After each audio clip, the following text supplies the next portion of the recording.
Guerra Mundial duró entre el año 1914 hasta 1918, pero antes de esto debemos explicar los antecedentes que sucedieron anteriormente a esto.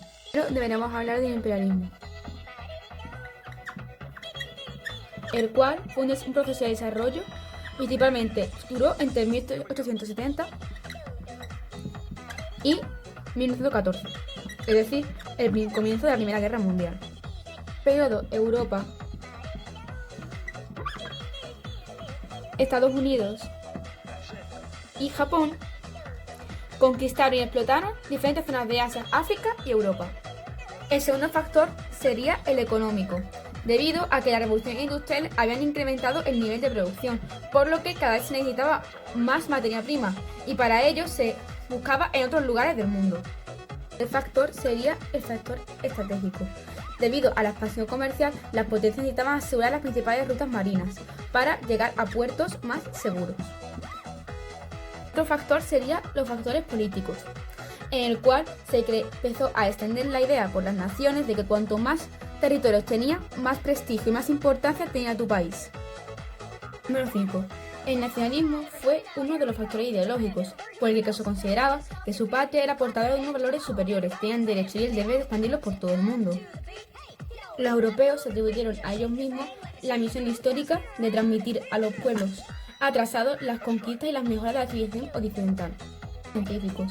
Con los nuevos avances tecnológicos se podían realizar grandes viajes y se crearon sociedades geográficas. Momento en el que un país se lanza, va a ir produciéndose una carrera entre los continentes a ver quién es el primero en coger el trozo de tierra. Esto se conoce como carrera imperial. No fue posible gracias a esta serie de factores. El primero fue el factor demográfico, debido a que hubo un aumento en la población. El siguiente fue el factor económico, debido a que gracias a las revoluciones industriales se había incrementado el nivel de producción, por lo que a veces necesitábamos más materias primas, por lo que se iba a buscar en otros lugares del mundo. En los factores estratégicos, debido a la expansión comercial, las potencias necesitaban asegurar las principales rutas marinas para llegar a puertos más seguros. Factores ideológicos. Uno de ellos fue el nacionalismo, en el cual se creía que cuanto más territorio tuviera un país, más prestigio y más importancia tenía este. Factores políticos. Se empezó a extender la idea de que cuanto más territorio tenía un país, más importancia y prestigio tenía este. Los factores ideológicos. Uno de estos fue el nacionalismo. Se consideraba que su patria era portadora de unos valores superiores, tenían el derecho y el deber de expandirla por todo el mundo. Los factores científicos y técnicos. Básicamente pasó que al haber más avances técnicos se podían hacer viajes más grandes. Y el último factor, las motivaciones sociales. Los poderosos grupos económicos y militares, partidos políticos, asociaciones colonialistas y sociedades geográficas empujaron a los gobiernos a la carrera colonial. Es así que ahora empezaremos a explicar la expansión colonial hasta 1914. La era entre 1870 y 1914 fue un periodo en donde los países del centro vieron la posibilidad de avanzar rápidamente bajo un esquema económico y serio y soportado sobre la gestión gubernamental y la responsabilidad de sus dirigentes. Pero esto condujo a que la competencia económica, los avances tecnológicos y económicos y la acumulación de capital, como hemos dicho anteriormente, la carrera colonial durará desde 1870 hasta 1914.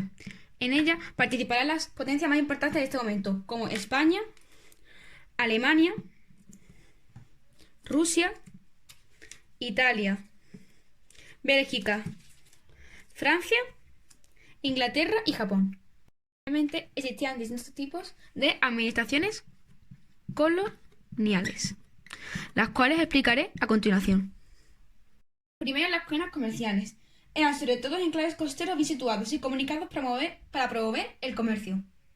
Los dominios se usaban para solucionar el problema de exceso de población en la metrópolis. Estos solían ser territorios escasamente poblados y con buen clima. Estos estaban mayoritariamente poblados por población europea y solían tener los mismos privilegios y derechos que tienen en la metrópoli. Un nivel alto de autogobierno. Por ejemplo, es el caso de Canadá, Australia y Nueva Zelanda. Las colonias de poblamiento eran muy parecidas a los dominios, solo se diferenciaban en que éstas tenían menos autonomía y menos libertad que las otras. En el caso de los protectorados nos vamos a encontrar sobre todo población indígena y mandatarios locales.